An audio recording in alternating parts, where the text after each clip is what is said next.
that's the lesson that you take from this. Don't ever, ever, ever give up on someone. When it comes down to it, it's a very difficult sport. I enjoy the people that are here. Thank you so much. You're so welcome.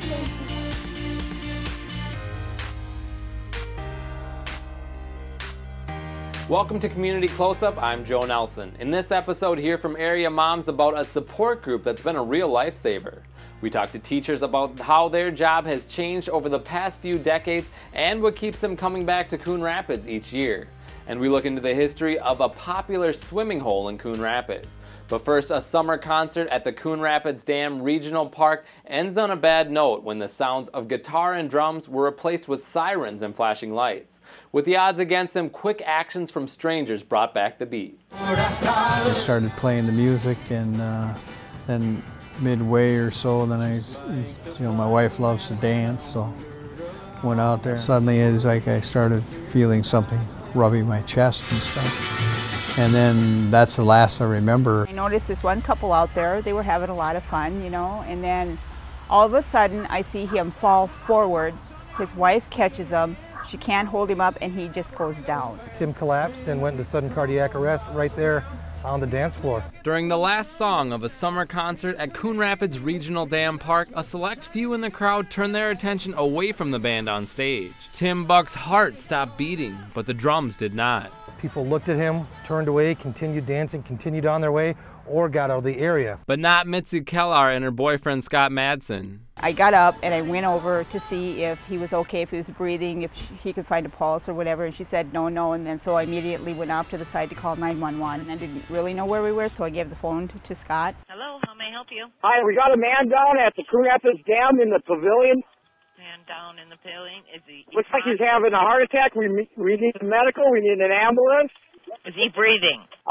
He is a little blue. I'm thinking, this guy's not going to make it if you don't get an AED. Madsen went to find an automated external defibrillator, or AED, and Jennifer Fritz and Mark Snell went to the 65-year-old Buck and gave him CPR. And they remembered their training and they stuck to their training, and they gave him compression-only CPR, which is the right thing to do. If you see somebody go down, they're in cardiac arrest, they're dead. They are clinically dead. The only thing you're going to do is help them. You cannot hurt them. They're clinically dead. I noticed that it wasn't hard enough, fast enough. The repetitions, 100 beats per minute. So I'm going, I remember this video from Facebook that Staying Alive, the song, Staying Alive, Staying Alive, staying alive, staying alive. So I was laying down the beat. The fact that one of the bystanders was singing Staying Alive in the background to help keep that cadence, that proper 100 compression a minute cadence, is amazing to me. I'm sorry to say that the odds of surviving are fairly small. That chance is no better than 25% at best, and at worst, it could be in single digits. When the paramedics arrived on scene, they found that Tim had an abnormal rhythm, which required a shock. They went ahead, delivered the shock. Fortunately for Tim, that revived his rhythm right away. CPR was stopped and he was transported to Mercy Emergency Room. That's where I met him. So we decided to take him directly to the cardiac catheterization lab, which is where we go inside his artery and inject some dye into each of his arteries that supply the heart. And as a result, find out if there was a blockage. Right up here in this segment, you can see there's about a 90% blockage that likely was contributing to sudden cardiac death that Tim had. Tim Buck was clinically dead, but those compressions providing oxygen to his brain along with shocks from the AED saved his life. A lot of people would ask me, did you see the light on the other side? I said, no, I didn't see no light, but I only said as doctors when I got up, and I said that was quite interesting because, yeah, it was unbelievable. And they said I needed a quadruple bypass. And they said one of my arteries was 100% blocked, 80%, 70%, and I had no idea the severity of it, what was going on. I wanted to get out. I didn't want to go into surgery at all. And they said it's the only way and stuff because this is a real serious deal you're doing, and we got to do it right away. Unfortunately, in situations like these, none of us get to choose what we really want. So this is what was best for Tim. Tim Buck has many to credit for saving his life. Snell and Fritz used the training they received through the Coon Rapids Heart Safe program, brought to the area in late 2012 by its director, Brian Plotz. I don't know if I've actually kind of wrapped my head around it yet. I always knew that one day, some way, somehow, that this training would come, into effect. I guess I never envisioned it coming into effect this perfect, where the way they described the save to me was exactly the way I teach them to do it. And I guess it's just a testament to how simple our process is, and how easy CPR can be if you just have the right mindset. Take action. The one thing that you should be doing, push hard and fast on the center of the chest 100 times a minute and try to find an AED or a defibrillator. He had literally no end organ damage, and this could only be attributed for a very effective CPR program that was provided. Tim now knows changes to improve his health need to be made. Men are some in denial about certain things. They figure, well, that's just a little this and that. I probably was feeling in the chest and, getting in the bathroom, maybe, a little faintiness and stuff and grogginess at times. And I, just try to shake it off and go on and not think about it. So I think there was some warning signs that I just kind of ignored and was in denial and stuff, to tell you the truth. And it just came up at the dance floor. I cannot stress enough about being adherent with a very regular exercise program. Keep taking care of your diets, watching your cholesterol, taking your medications, taking your aspirin regularly, and making sure that they follow up with the medical advice as well. That was something that Tim wasn't quite involved with, and he and his family certainly admitted to that. And I would tell Tim to spread the message out to all of his friends and family. The general public, they should be checking a lot of their warning signs or anything coming up, be in touch, and also get involved with the CPR and understanding more about it and how effective it can be in saving a life and lives. And I think that's very, very important. After weeks of rehabilitation, he's recovering well. I've been feeling a lot stronger and stronger every day. I'm very, very thankful, and I thank God that they responded the way they did, and they were, got up there and stepped up to the plate, and they saved a life and family and a lot of different things, and they'll be really rewarded for it. So I appreciate that. The collaborative rescue effort saved more than $1. There's 5 grandkids that still have a grandpa. There's a wife that still has a husband. There's a child that still has a father. The ripple effect of what them bystanders did, the simple act of doing compression-only CPR, allows this entire family to stay whole. They've given another Christmas, another Thanksgiving. Every day from here on out is a day that typically 90% of the time, or 95% of the time, that this man wouldn't have had. That was lucky. I'm thinking there was an angel watching over him. Tim Buck, the walking miracle. He has the hand of God working with him, and there might be a reason why he needs to be around some more. You can really appreciate, all the stuff that you have, and never take it for granted because you got another chance, because I could easily have been on the other side and stuff. So I'm just real thankful for that, and all the people that were there at the right time at the right moment. Otherwise I was history. So I thank God for that. Tim and his rescuers plan to meet this month for the first time since his sudden cardiac arrest in July. For more information on the Heart Safe program and where to get training, go to our website at ctnstudios.com. Still to come, with the summer coming to an end, we find out what keeps teachers excited to go back to school each year. If I go a week or so without hanging out with the moms, I find myself a little more stressed out. And hear from area moms who say banding together has helped their health and well-being.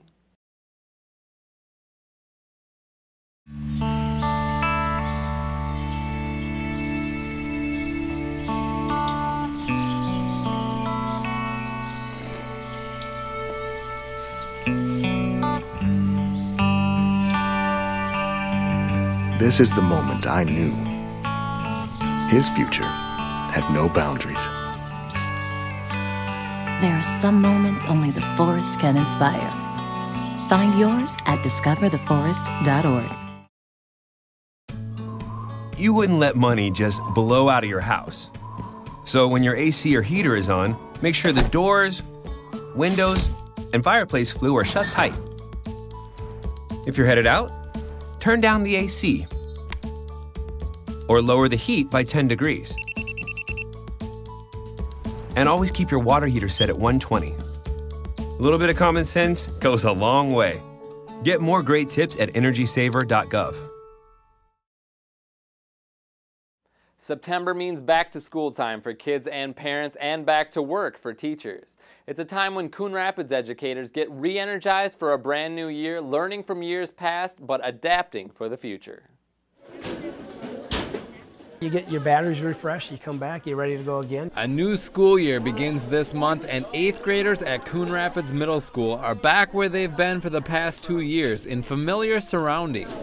But none may know these halls better than Bob Adams and John Chasteen, with 43 years of combined experience between these walls. In the early 90s, both of them saw something special here, coming back after first being rejected. Coon Rapids High School was the first place I looked at getting into, but I bombed the interview there, so the very next day I interviewed here at the middle school. I actually went to Adams to deliver a resume and my cover letter, just to let him know that I was available for a job that he had opened, the principal, and he said, sorry, that's been filled. And then about 2 days later, he had a teacher come to him and say, I'm really sorry, but I have to take a job really far away. And so he was under the gun trying to find someone. So I went in and interviewed, and the rest is history. Adams planned his future by going back to a place from his past. I've always been in Coon Rapids. I went to school here at Coon Rapids, grew up in Coon Rapids. I actually attended class in this very classroom that I'm teaching in today. The 8th grade geography teacher has seen major changes since he started in 1993. Teachers are held a lot more accountable. My first year as the history teacher, I remember coming in my first day on the job. I was in front of my class, my first hour, and I was the history teacher, and I'm supposed to know everything there is about history, and I didn't. And we started on chapter 1, but then the question became, okay, how long, where do you start in American history? As a teacher, do I start at the Revolutionary War? Do we start at the Civil War? And then once we start that unit, how much time do we spend on that unit? Do you spend a week, 2 weeks, a month? Nobody told me. So as a young teacher, I didn't have a lot of support, I don't think, compared to what they have today. When you hear give me 5, that means you stop what you're doing, you look up, and you're listening. 6th grade social studies teacher John Chasteen says in his time here, communication has gone from blackboards and chalk to smartphones and Promethean boards. It was almost non-existent, the technology. I remember when I student taught, Oregon Trail was real big, and students got to do that, but it was very few and far between that they got to actually sit at a computer and do that. When I first taught, we didn't have phones in our room. We didn't even have computers in our room. No computers for the teachers at all. We kept track of our grades in pencil and paper, and I had to do all my grades with a calculator and figure out all the percentages and everything. And now we have grading programs and Wi-Fi, and kids bring their cell phones to class and they actually use them. So it's just mind-boggling how far technology's come in that time. Despite those advancements, they say the students haven't changed much. Kids are kids, They grow up to be adults just like all of us did. Sometimes I think I'm getting back how I tortured my teachers when I was in 8th grade in elementary school. I'm being paid back now sometimes, but I don't think the kids change a whole lot. There's a lot of opportunities for kids to be involved in activities. So it's just a matter of whether they take advantage of those opportunities. I think kids now are maybe a little bit more well-informed than kids in the past, like 10, 15 years ago, just because of the technology. My son will tell me news because he's on Twitter, and he'll say, did you hear this or did you hear that? And I usually don't catch it until either I watch the news or read the paper the next day. So, I just think that they're more savvy and probably a little bit more aware of what's going on around them. Although there are new distractions, teachers are finding a way to engage students. Some of us want to be good. We say we're going to be good, but are you willing to put in the extra effort to be the best? I teach them life lessons. I tell them, I like to tell stories, you know, that can hopefully have a point. For these teachers at school 193 days a year for more than 20 years each, not every day is a good one. We have problems in our community just like every school does. Every community has problems.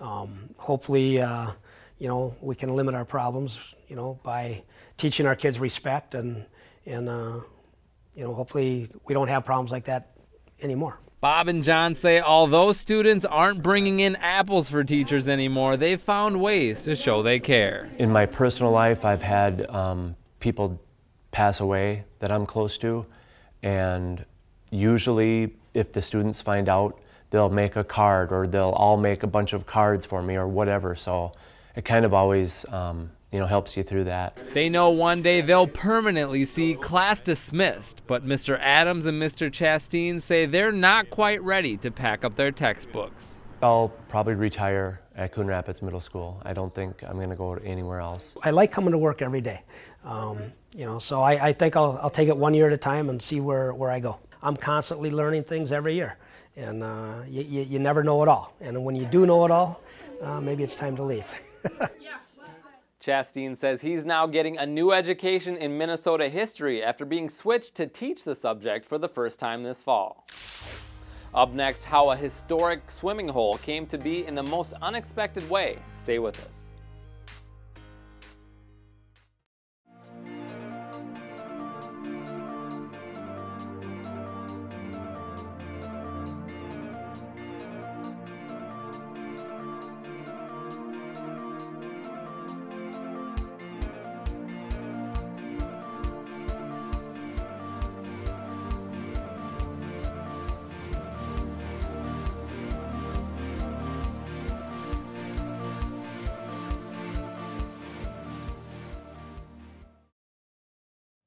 The Al Flynn Pond reminds some of a once successful brick-making venture, but for more than a century, the historic landmark has gone through 3 memorable transformations. Community Close-Up's Drew Shingen has more.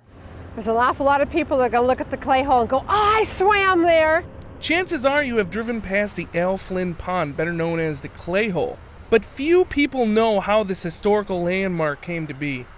Well, the whole reason that the clay hole got here was because it was companies came along in the late 1800s and were taking clay from here to make bricks out of. D.C. Dunham is one guy who had a company, he had the Anoka Pressed Brick and Terracotta Company, and he started his company in 1881, and it took clay from this hole here. A great time for building because Minneapolis was building, and so they'd sell a lot of bricks there. And of course, the city of Anoka is growing at this point too. And then after the 1884 fire, well, business really picked up because they really had to rebuild downtown, and brick was very attractive for that. The 1884 fire in Anoka burned 261 businesses in downtown Anoka on the east side of the river, decimated downtown. The fire insurance people came out and sold fire insurance that next year, but they also decided rather than rebuilding with all wooden buildings, they would try to rebuild with something more fireproof, which is about the time the brick companies came into business, so it was a perfect match. Business was booming, but just after 7 years, they stopped. Well, the reason why they stopped literally in this spot was because they had dug down far enough where they didn't strike oil, they struck water. The story was that they struck a spring. They probably were far down enough where they might have even just hit the water table, and it just filled up with water, and it was probably enough of a nuisance that they just couldn't successfully pull the clay anymore, and they just moved on. We know that the clay industry ended in Coon Rapids about 1920. When they started swimming here, well, that'd be kind of like asking when did they start swimming in the Mississippi River. It's a hot day, there's going to be kids in there. As a child, Vicki Wendell swam here, and in the 80s she brought her children as well. We lived just up the road, and it was a place to go swimming. However, my little daughter didn't like it because it was too icky on her feet. Ultimately, that ickiness ended the swimming at the clay hole.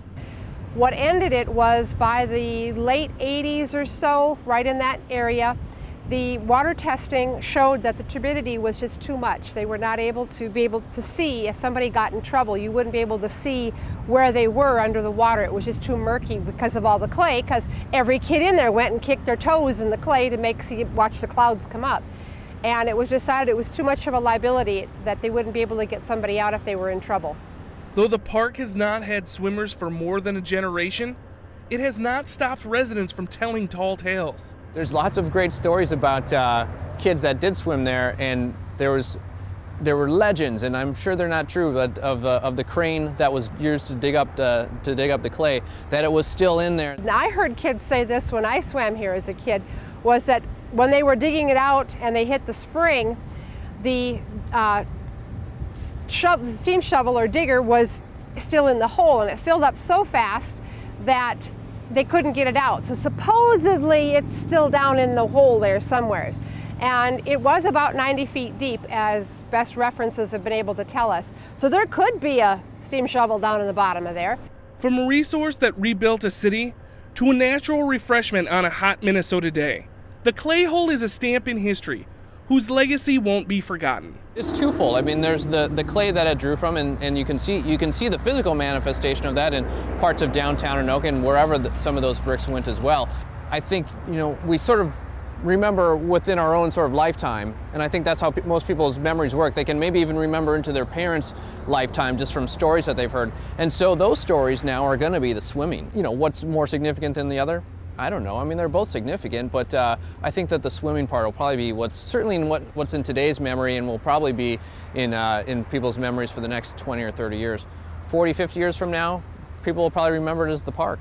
For Community Close-Up, I'm Drew Shingen. Coming up, we'll show you how Coon Rapids marriages are lasting for 5 decades and counting.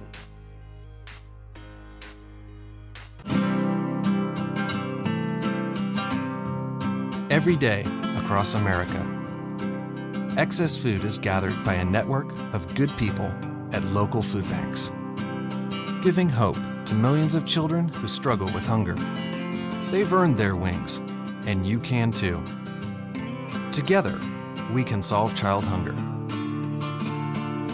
Support Feeding America and your local food bank at feedingamerica.org. Okay, so we drowned the fire, stirred it, drowned it again, and now just feel if it's cold. Yeah. Cool.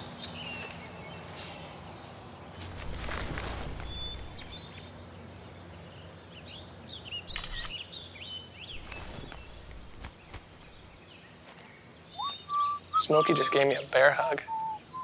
I know. I already posted it.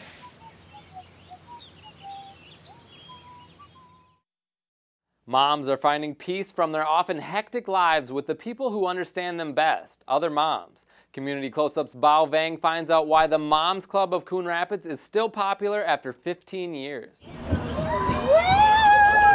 8 years ago, I was completely isolated. I'm from California, so. Marissa Augustin had just moved into the area. Soon after, she and her husband welcomed their first son. But they admit it was tough to do things not knowing very many people. I was looking for something to do during the day, something to have some support, to have some friends, somewhere that I could take my son out and get to know some people. But to have a group of people where you're like, okay, I can't stand it anymore. Then she discovered Moms Club of Coon Rapids, and good thing she did. She calls the group a lifesaver, literally. And if you don't want to play with them, you don't have to play with them. My middle child has massive food allergies, and so when we discovered them, I was in the Moms Club, and I had the support of the moms around me who were, you know, what can we do to make life easier for you? If I go a week or so without hanging out with the moms, I find myself a little more stressed out. Shanna King joined the club 2 years ago for many of the same reasons. The stay-at-home mom appreciates the friendship. It's nice to have, like, that break from just being with just my kids during the day and to go hang out with other moms and let the kids play. They definitely seem to have better attitudes for the rest of the day when we meet up and they get friend time. So it definitely, and I have a better attitude when I get to hang out with my moms. So. What is that? A wood chip? Right, exactly. That goes in the park over there. And moms aren't just gaining friends and support, they're losing pounds. Current President Jessica Davis says she's one of the many moms who vowed to get in better shape together. And since I've joined, I think we've probably collectively lost well over 200, 300 pounds. So if moms are looking for workout buddies or just need some extra pair of hands with their newborn, these women welcome new members. I I can be that for someone who's got a baby that's like, I just need to put this baby down and it won't be put down. I'm like, I don't have babies anymore. I would gladly hold your baby.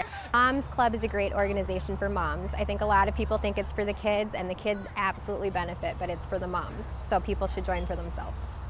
For Community Close-Up, I'm Val Vang. The Coon Rapids Club currently has about 50 members. It's just one of 2,000 moms groups around the world. We're going to leave you now with the Coon Rapids annual 50 Years of Marriage celebration at the Civic Center, where couples share their secrets to a long and happy life together. For Community Close-Up, I'm Joe Nelson. We'll see you next month.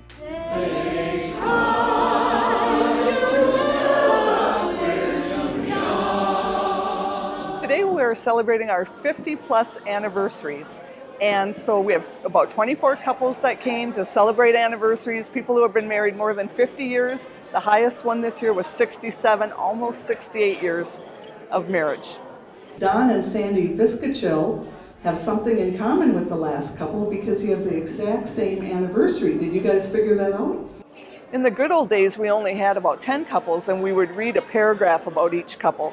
So then we could talk about, you know, how they had a flat tire on the way to the wedding, or how they eloped in Iowa, and all these great stories. Now we have 24 couples, so we're just, you know, kind of introducing them as very quick. This is Dale and Rosemary Gorley. They've been married 67 years, and they had a small wedding with only their parents and attendants. And these days, Rosemary enjoys crocheting, and Dale enjoys cowboy movies and his beloved twins. They do this party 1 week before our anniversary, so we're only married 67 years. We met at a roller rink when we were, well, he was just out of the Navy and coming around to get reacquainted with the town that we lived in, and we were skating and just found each other. He was good looking, just home from the service, and thought maybe we could make a go of it. This is one of the most special events we have in the whole year. We all get really excited about this. The couples come, they're all dressed up. You see them walking across the parking lot into the building, they're holding hands, and they come in, and it's just really fun, it's inspirational.